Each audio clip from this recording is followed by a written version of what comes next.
No vasto panorama das correntes espirituais que floresceram nos primeiros séculos da era cristã, poucas são tão fascinantes e enigmáticas quanto a escola gnóstica dos Zofitas.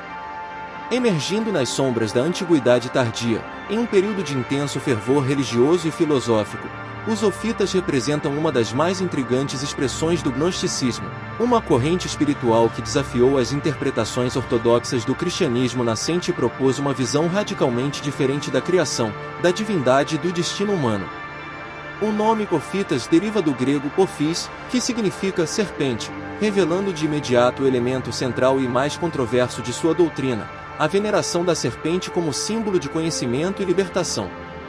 Também conhecidos como Naascenos, do hebraico Nas, também significando serpente, estes gnósticos surgiram por volta do ano 100 d.C. Principalmente nas regiões da Síria e do Egito, em um momento histórico marcado por intensas trocas culturais e religiosas entre o mundo greco-romano, o judaísmo e as nascentes comunidades cristãs. Para compreender verdadeiramente os Zofitas, é necessário situá-los no contexto mais amplo do gnosticismo, essa corrente multifacetada que se caracterizava pela busca da gnose, um conhecimento espiritual direto e transformador que transcendia a mera fé ou crença. Os gnósticos, de modo geral, compartilhavam uma visão dualista da realidade, contrapondo o mundo espiritual, perfeito e luminoso, ao mundo material, imperfeito e sombrio. Nesta cosmovisão, o ser humano era entendido como uma centelha divina aprisionada na matéria, e a salvação consistia no despertar para sua verdadeira natureza através do conhecimento esotérico. Os Zofitas, no entanto, distinguiam-se de outras correntes gnósticas por sua interpretação radical e subversiva das escrituras judaicas, especialmente do livro do Gênesis. Enquanto a tradição judaico-cristã ortodoxa via a serpente do Éden como tentadora e agente do mal, os Zofitas a reinterpretavam como mensageira da verdade e libertadora da humanidade.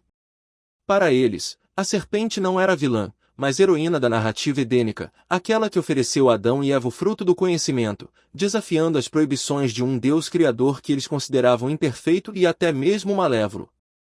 Esta reinterpretação da narrativa bíblica estava fundamentada em uma complexa cosmologia que os Zofitas desenvolveram.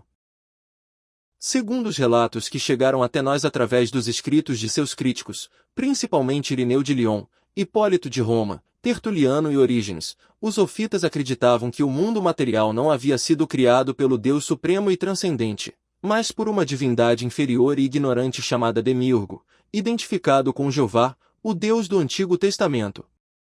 Este Demiurgo, também chamado de Yaldabaoth em alguns textos gnósticos, era considerado uma entidade misantrópica, hostil aos seres humanos e desejosa de mantê-los na ignorância de sua verdadeira natureza divina.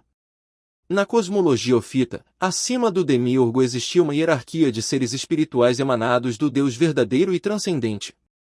Entre estes seres estava Sofia, sabedoria, que havia caído do pleroma, a plenitude divina, e, em seu erro, dado origem ao Demiurgo. Arrependida, Sofia teria então enviado a serpente ao jardim do Éden para iluminar a humanidade, oferecendo-lhe o conhecimento que o Demiurgo tentava negar. Assim, o ato de comer o fruto proibido não era visto como uma queda ou pecado original, mas como o primeiro passo na jornada de libertação espiritual da humanidade. Esta interpretação invertida da narrativa do Gênesis é o que mais chocava os críticos cristãos dos Zofitas. Santo Irineu, bispo de Lyon, que viveu na segunda metade do século II, expressou seu juízo sintético sobre as teorias das várias seitas heréticas gnósticas com estas palavras: portanto, melhor e mais salutar ser simples e ignorante e aproximar-se de Deus mediante a caridade que acreditar saber muitas coisas, e depois de muitas aventuras de pensamento, ser blasfemo contra Deus. O conhecimento da doutrina ofita chegou até nós principalmente através das descrições de seus críticos cristãos, o que naturalmente nos apresenta uma visão filtrada e frequentemente hostil. No entanto, a descoberta dos manuscritos de Nag Hammadi em 1945, no Egito, trouxe à luz textos gnósticos originais que confirmaram muitos aspectos das descrições anteriores e enriqueceram nossa compreensão dessas correntes espirituais.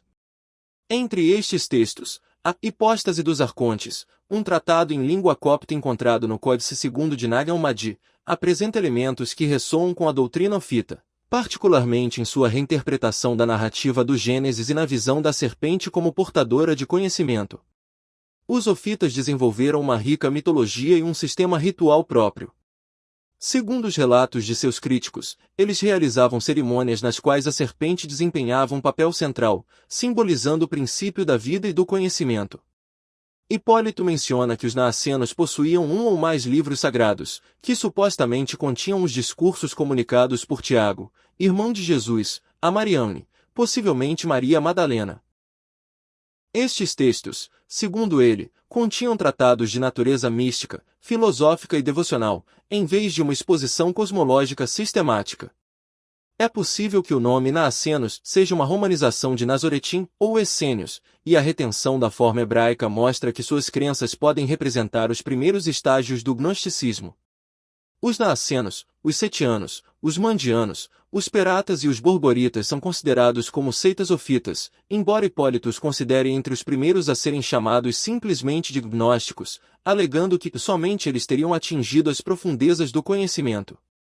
A doutrina ofita apresentava uma visão tripartite da natureza humana, dividindo a humanidade em três classes: os ílicos, materiais, os psíquicos, animados, e os pneumáticos, espirituais.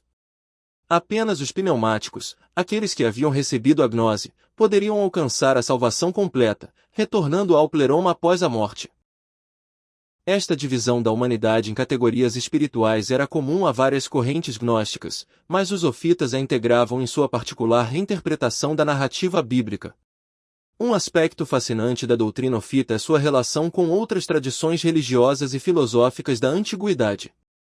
O culto da serpente como símbolo de sabedoria e renovação não era exclusivo dos ofitas, mas encontrava paralelos em várias culturas do Mediterrâneo e do Oriente Próximo. Na mitologia grega, por exemplo, a serpente estava associada a divindades como Asclépio, deus da medicina, e aos mistérios órficos. No Egito Antigo, a serpente Uraeus simbolizava poder e proteção divina. Estas conexões sugerem que os ofitas podem ter sintetizado elementos de diversas tradições religiosas em sua particular interpretação gnóstica. Além disso, a visão ofita do demiurgo como criador imperfeito e da serpente como mensageira da verdade apresenta paralelos com certas correntes do platonismo médio e do hermetismo, que também questionavam a perfeição do mundo material e buscavam a transcendência através do conhecimento esotérico.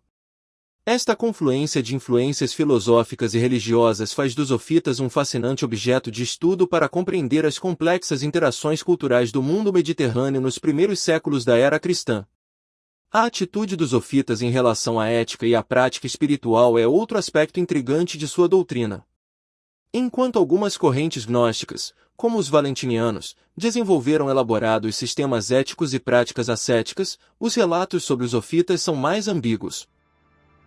Alguns estudiosos sugerem que os ofitas podem ter praticado uma forma de antinomianismo, ou seja, a crença de que, uma vez que a salvação é alcançada através do conhecimento, as leis morais e rituais tornam-se irrelevantes.